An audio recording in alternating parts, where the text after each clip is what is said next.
السلام علیکم ناظرین، میں ہوں سمیع ابراہیم اور آپ دیکھ رہے ہیں سمیع ابراہیم یوٹیوب چینل۔ امپورٹنٹ ڈیسیژن بالآخر ایک شارٹ آرڈر آ گیا جس نے ملک میں جو ہیجان تھا اس کا خاتمہ کیا۔ جنرل قمر جاوید باجوہ بطور آرمی سربراہ اپنا آج رات 12 بجے ٹینیور نیا شروع، اور جو اس وقت جو قانونی صورتحال ہے، میڈیا جو کچھ رپورٹ کر رہا ہے اس سے بڑی مختلف ہے۔ جو میری قانونی جو امور کے ماہرین ہیں ان سے جو بات ہوئی ہے، پاک فوج کے ذرائع سے بات ہوئی ہے، حکومت سے بات ہوئی ہے، ان کا یہ کہنا ہے کہ یہ جو 6 مہینے جو ہیں یہ کورٹ نے کوئی chief of army staff general Qamar Javed Bajwa کو نہیں دیے، یہ بنیادی طور پر 6 مہینے لیجسلیشن کے لیے ہیں۔ اور لیجسلیشن کرنے کے لیے جو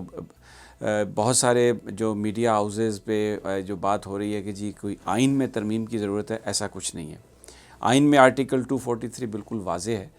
اور جس میں یہ اختیار پرائم منسٹر کا ہے۔ اب آرمی ایکٹ جو ہے اس میں تبدیلی کی ضرورت ہے، جو ایک سمپل میجورٹی سے تبدیل کر دیا جاتا ہے، ہو جاتا ہے۔ اب یہ بات جو میں ابھی آپ کو بیان کر رہا ہوں، یہ بات نہایت ضروری ہے کہ یہ جو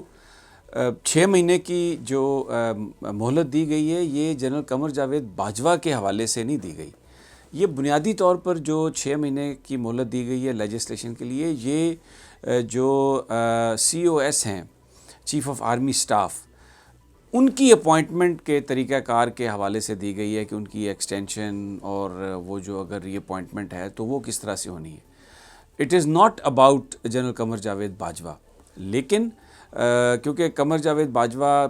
chief of the army staff ہوں گے جس دوران یہ لیجسلیشن کی جائے گی، تو جو بھی لیجسلیشن ہوگی اس کا امپیکٹ ان پہ پڑے گا۔ یہ 2-3 چیزیں کلیئر کرنا بہت ضروری ہیں۔ ایک تو یہ کہ یہ جو میڈیا میں تاثر ہے کہ 6 مہینے کے لیے chief of the army staff بنا دیا گیا جنرل قمر جاوید باجوہ کو، نہیں، یہ قطعی طور پہ غلط ہے۔ 6 مہینے صرف وفاقی حکومت کو دیے گئے ہیں لیجسلیشن کے لیے کہ اس معاملے میں کنونشن ہے، پہلے جو ہوتا رہا ہے اس کو فالو کیا جا رہا تھا، قانون نہیں ہے کہ آپ اس پہ قانون بنا لیں۔ اور دوسری بات یہ ہے کہ یہ اسپیسیفکلی یہ کوئی it's not about general Qamar Javed Bajwa, یہ chief of the army staff کی جو اپوائنٹمنٹ ہے اس کے لیے یہ کہا گیا کہ آپ لیجسلیشن کر لیں۔ جنرل قمر جاوید باجوہ اپنی ٹرم، اپنی جو ٹینیور ہے وہ پورا کریں گے، اور وہ 3 سال کے لیے ہی آرمی کے سربراہ بنائے گئے ہیں، اس لیے کہ یہ جو حکومت نے لیجسلیشن کرنی ہے اس میں انہوں نے اس کنونشن کو فالو کرنا ہے۔ اور کنونشن کیا ہے کہ آپ 3 سال کے لیے جو آرمی چیف کا تقرر ہوتا ہے، اب بھی حکومت 3 سال کے لیے ہی اس کی مدت رکھے گی۔ اپنی اس جو آرمی ایکٹ میں جو تبدیلی آئے گی اسپیسیفکلی وہ مینشن کر دیا جائے گا۔ تو کیونکہ اس وقت جس وقت یہ لیجسلیشن بنا کے سپریم کورٹ میں پیش کر دی جائے گی، تو اس وقت کیونکہ سربراہ اس وقت فوج کے جنرل قمر جاوید باجوہ ہوں گے تو اس کے بینیفیشری بھی وہ ہوں گے۔ تو یہ بات سمجھنا نہایت ضروری ہے۔ آئین کی ترمیم کی ضرورت نہیں ہے، لیکن اگر آئینی ترمیم کی ضرورت پڑے گی بھی تو پاکستان مسلم لیگ نواز کے جو لوگ ہیں، جو میری ان سے بات ہوئی ہے انسائیڈر سے، وہ بالکل اس بات پر متفق ہیں۔ پیپلز پارٹی بھی اس کو کنسیڈر کرنے کے لیے تیار ہے، کیونکہ یہ ایک ایسا ایشو ہے جس پہ جو پولیٹیکل پارٹیز ہیں وہ کوئی زیادہ پالیٹکس نہیں کریں گی۔ اب جو میں آپ کو اس کا جو دوسرا پہلو ہے، جو یہ پچھلے 4-5 دن میں جو کچھ ہوتا رہا پاکستان میں، جس طرح میڈیا میں یہ پلے اپ ہوا، تو یہ جو میڈیا میں پلے اپ کیا جا رہا تھا یہ ایک بہت بڑی سازش تھی، اور اس سازش کا مقصد کیا تھا؟ 4-5 لڑائیاں کرانا مقصد تھا۔ سب سے پہلے ایگزیکٹو کو عدلیہ کے ساتھ لڑانا، ایگزیکٹو کو فوج کے ساتھ لڑانا، فوج کو عدلیہ کے ساتھ لڑانا۔ یہ میڈیا میں جس انداز میں چیزوں کو پیش کیا گیا، جو کاروائی جس طرح سلیکٹڈ ہر میڈیا ہاؤس نے اپنے طریقے سے اس کو پیش کیا، اس کا مقصد ایک ایسا ٹرموائل کریٹ کرنا تھا، اور اس کے پیچھے وہ ساری مافیا تھی جس کا خود چیف جسٹس آصف سعید خان کھوسہ نے ذکر کیا تھا اپنے پاناما پیپرز کے ججمنٹ میں، کہ اس ملک کو ایک مافیا کی طرز پر یہاں پر چلایا جا رہا ہے، اور گاڈ فادر کا نام انہوں نے لیا تھا۔ تو جو کارروائی تھی عدالت کی، اس کو اس انداز میں پیش کیا گیا سوشل میڈیا پر، اس انداز میں پیش کیا گیا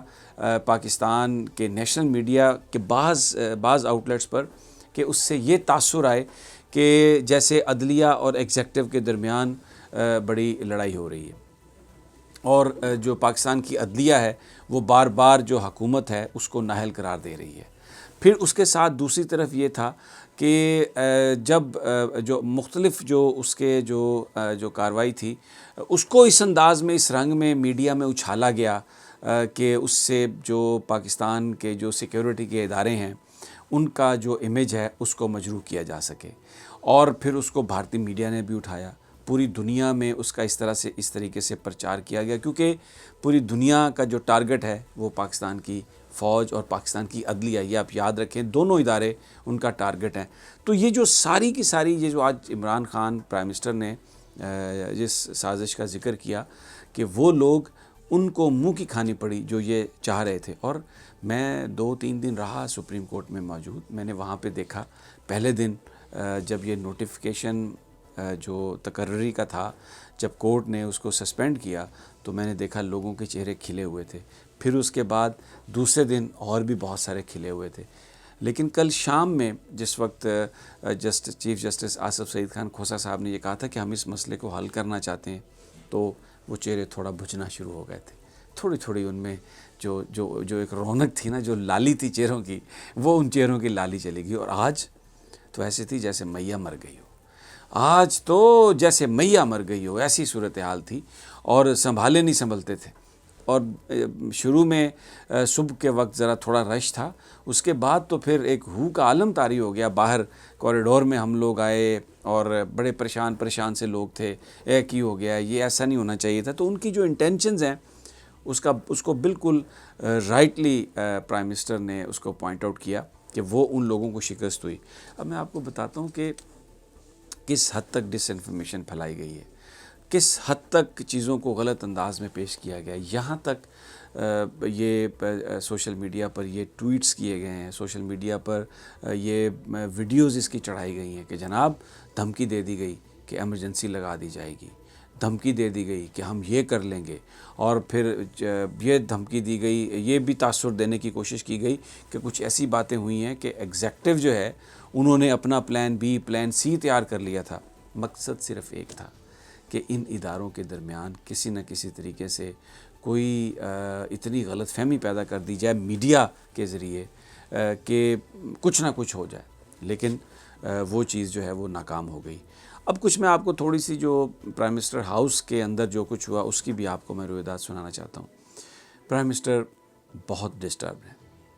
پرائم منسٹر نے جو لا منسٹری کے اندر جو کچھ ہوا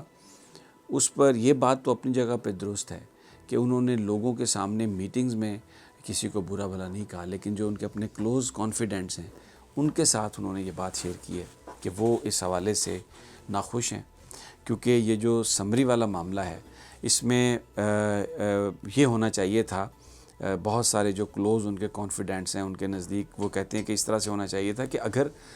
معاملہ یہ سپریم کورٹ میں چلا گیا تھا اور یہاں پر کوئی ابہام تھا قانون میں، اور ابھی کوئی ایسا قانون موجود نہیں تھا کہ جو ان سوالات کا جواب دے سکے،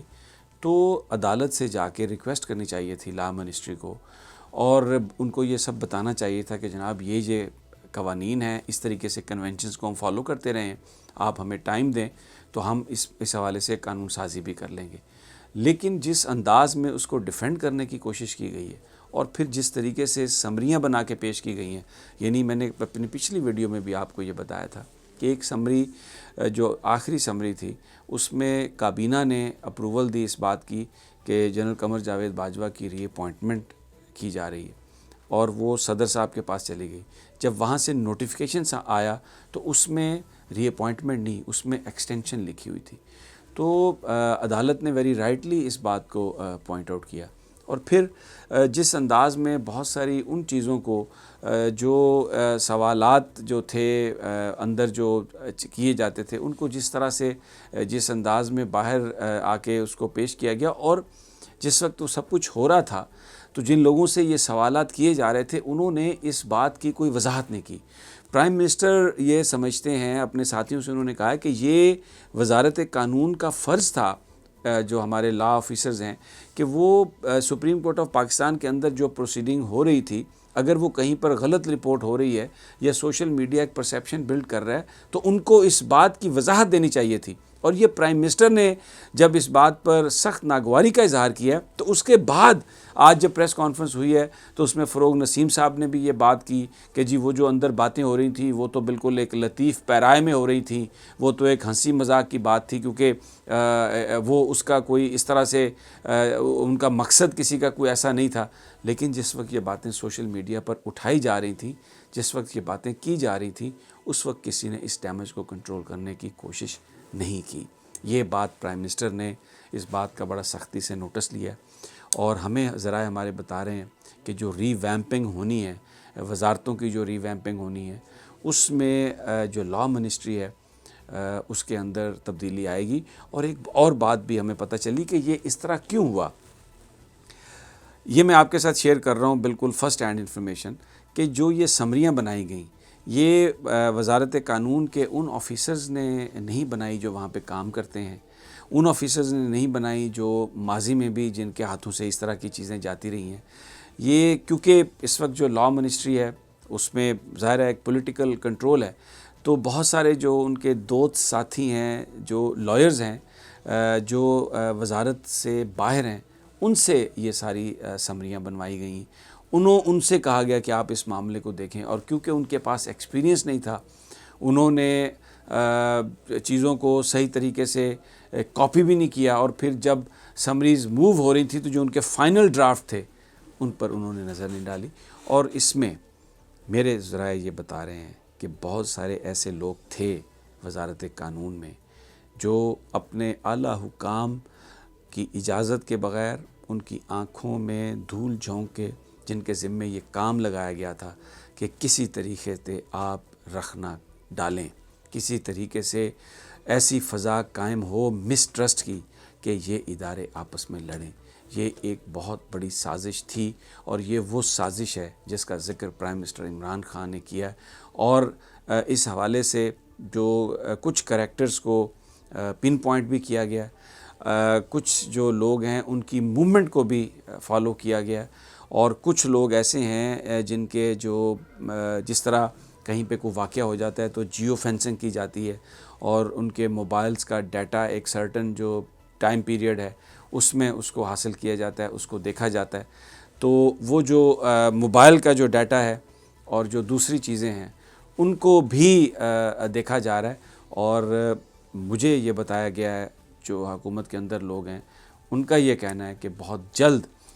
اس حوالے سے یہ بات پبلک بھی کی جائے گی کہ اس ساری کہانی میں, اس سارے فسانے میں کون کیا رول پلے کر رہا تھا. بہرحال آپ یہ جو میرا چینل ہے اس کو آپ سبسکرائب کر لیں, اور جو بیل آئیکن ہے اس کو آپ ضرور پریس کر دیں. میں جیسے ہی اپنی نئی ویڈیو اپلوڈ کروں گا آپ کے پاس اس کی اطلاع آ جائے گی, اس کا نوٹیفیکیشن آ جائے گا اور آپ دیکھ سکیں گے. اور میں اگلی جو ویڈیو ہے اس میں آپ کو بتاؤں گا پولیٹیکلی کیا ہونے جا رہا ہے, کیا تبدیلیاں پنجاب میں جو تبدیلیوں کا پروسیس ہے, آئی جی اور چیف سیکریٹری تبدیل ہو گئے, آگے کیا ہو رہا ہے اب کابینہ میں, کیونکہ یہ جو سارا معاملہ تھا اس میں چیزیں رک گئی تھیں. اب پنجاب کابینہ میں بھی تبدیلی اور وفاقی کابینہ میں بھی پورٹ فولیوز اور تبدیلیاں ہوں گی. میری جو اگلی ویڈیو ہوگی وہ اس حوالے سے میں آپ کو بھرپور انفارمیشن دوں گا.